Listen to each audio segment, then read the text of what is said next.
Hi! Masaganang buhay at magandang araw po sa inyong lahat. Marami pa rin po yung nagme-message sa akin at nagpapaturo kung paano ba magtanim ng luya, no? Sa mga bote ng mineral water.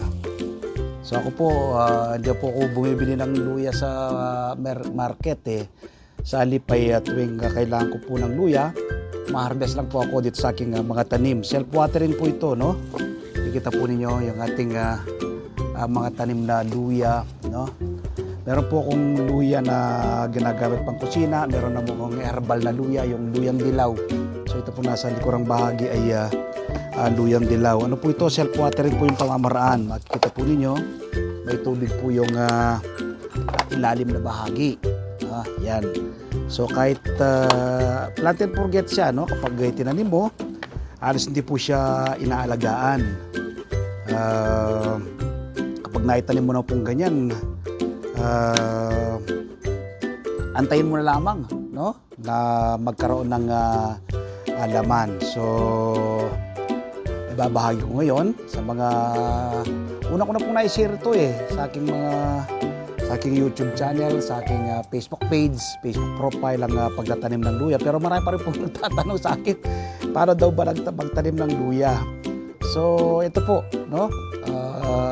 Kapag kayo pumunta sa palengke at bumili ng luya, pumingas lang po kayo ng ganito kalaki, no? Makikita nyo po yung may mga nodes po yan may mga nodes. Minsan nga merong tubo na, no? Meron na siyang maliit na usbong, pero ito wala pa tang usbong. Mga ganito kalaki lang, no? Ibaon lang po ito sa lupa. Dapat nakaibabaw yung nodes niya, no? Kahit eksakto lang po siyang nakatakip, no? Tutubo na po yan. Tapos kapag tumubo na, yun, plant and forget na, yaan mo na lang siya. Magkakaroon po yan ng laman. Ang lupa po na aking ginamit dito, dapat buhaghag para maganda po yung kanyang magiging laman, no? Mas marami pong aking nilalagay dito na 40% po yung ating nilalagay dito na kokopit, no? Kaya naman po ay kung wala kayong kokopit, pwede rin po yung carbonized rice hull. Tapos another 40% ay buhaghag na lupa. 10% yung nilalagay ko rito na vermicast. Yan. So yun po yung aking panimulang pagtatanim. Tapos habang lumalaki po siya, makikita naman makausbong na siya uusbong na siya. So magdadagdag na lang po kayo ng vermicast. Ito po, makikita nyo po ito. Iisang piraso lang po na ganito kalaking luya. Aking itinanim dito. Ngayon, napakadami na. No, ibig sabihin, marami na pong laman sa ilalim ito. Bibilangin ko itong isang ito. 1, 2, 3, 4, 5, 6, 6. Ano? Ibig sabihin na nalampak na po sa ilalim. May laman na sa ilalim itong ating luya. No? Napakarami pong gamit. Basta naggisa ka, kailangan mo ng luya. No? So mataas po ngayon ang presyo ng luya sa market at iba pang mga gulay. Pero bakit ka pa bibili kung pwede ka namang magtanim? So, sa bagay hindi pa po nakakapagtanim, encourage ko po kayo na magtanim ng luya. Gaya ng banggit ko, kapag naitanim mo siya ng ganyan, halos hindi po siya inaalagaan. Papakita ko po sa inyo, no? Ito po marami ng laman. Marami na rin po akong na-harvest dito. Isang maliit na parang butil lang siya, diba? Ito, ang liit lang po. Pumingas lang ako doon sa nabili ko sa palengke. Ibinaon ko sa lupa. Yan na, no? Yung kanilang, ang ating mga tanim na luya. Papakita ko po sa inyo, may mga laman na. Ayan po, tingnan nyo po yung mga laman, no? Yan. Tingnan tayo pong laman nito, diba? Ayan, tingnan nyo po. So kapag hinarvest mo yan, marami ka na makukuha at meron ka rin matatanim. So ayan, simpleng alagaan at patubuhin ang luya. Sa mga bote lang po ng mineral water yan, wala kang ginapis space, sa Metro Manila ka nakatira, kahit sa inyong balkonahe, no? Basta nasisikatan ng araw, pwede po kayong magtanim ng luya. Ayan, ito po. Ayan. Ayan, may mga laman na po. Kita niyo po yung laman. Malaki na po laman sa ilalim yan. Ayan, dito sa kabila. Ayan, oh. Ito yung dinedemonstrate ko sa inyo. Ganito lang po kalaki, oh. Diba? Tapos, ayan, tingnan po rito. Ayan, mga laman na po yan, oh. Ayan, diba? Ayan, sa kabila, yun, oh. Dito mas marami pong nailaman. So, simpleng-simpleng alagaan at tutubuin ang luya. So, sana mula ngayong araw na mapanood mo ko, magtanim ka na rin ng luya, no? A plantain na forget po siya. Ito naman yung luyang dilaw, no? Dahil pong gamit din po yan. Gamot po yan, eh.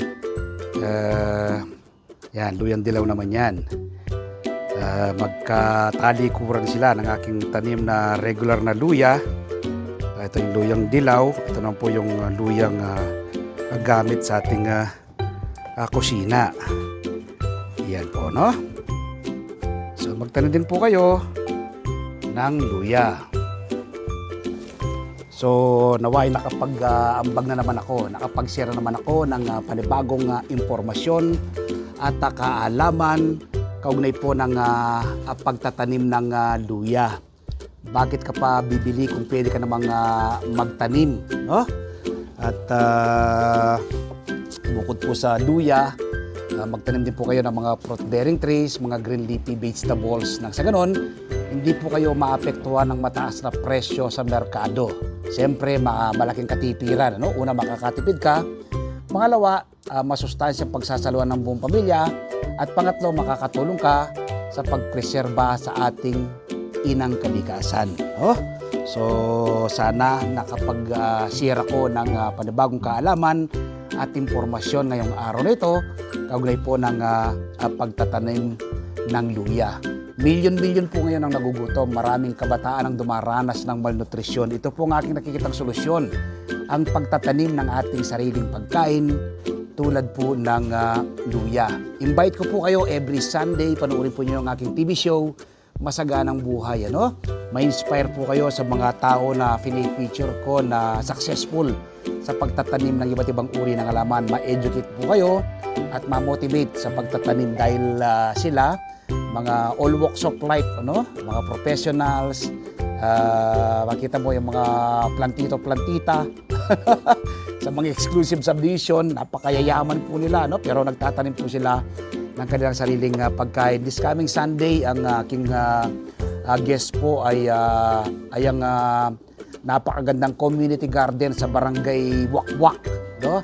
Sa Green Hills, San Juan, o Mandaluyong rather, sa Green Hills, Mandaluyong.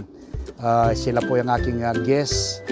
Kaya invite ko po kayo na panoorin ng aking TV show, Masaganang Buhay. Mapapanood po yan alas 7 hanggang alas 8 ng umaga sa 1PH Signal TV, Channel 1 ng TV5. Mapapanood din po sa RPTV, YouTube at Facebook. At kapag araw naman po ng Martes, umaga po kayo ng kopya ng Filipino Star ngayon. Meron po akong column sa PSN. Ano?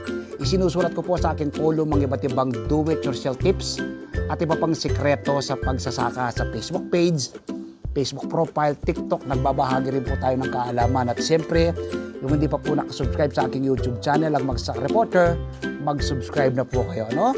Like and share. Click the bell button at sa ganon, ma-inform po kayo kapag may mga bago kong video upload, video tutorial, upang ma-share ko po sa inyo ang pahiram na talento ng ating Panginoon. Hindi po by accident na mapanood mo ito, no? Alagay ko, pinanood sa ito, dinala sa ito ng ating Panginoon sa wall mo para magtanim ka na rin, ano? I-encourage kita na magtanim din ng iyong sariling pagkain. Na sa ganon, yung fulfillment ko, no? Yung achievement ko ay maging achievement mo rin sa pagtatanim. Huwag po kayong matakot na sumubok na magtanim. Kapag kayo po'y namatayan ng halaman, tanim muli. Tanim lang ng tanim, ano? Huwag po kayong magsasawa. Pasasaan ka, mape-perfect mo rin. Try and try po, ano? Until you succeed. If you fail, you learn. If you succeed, you earn. So, aani ka ng maganda kapag po kayo ay nag-succeed. So, ako'y naniniwala with God grace, basta hindi po kayo titigil sa pagtatanim. Ganun po yung buhay eh. Hindi po kayo titigil sa iyong adikain, sa iyong mitiin, sa iyong pangarap, makakamit mo po yung pangarap na yan. Pasasangkat ibibigay sa iyo ng Panginoon. Right time, in the right place. No? Maghintay ka lamang. So magtanim din po kayo ng inyong sariling pagkain. So kung nakatulong po itong video na ito, i-share nyo po sa inyong mga kaibigan, sa inyong mga kamag-anak, nang sa ganon ay marami po tayong maabot at matulungan na ating mga kababayan na gusto rin magtanim ng luya, no? Na hindi po alam kung paano ang pagtatanim. Happy farming po! God bless!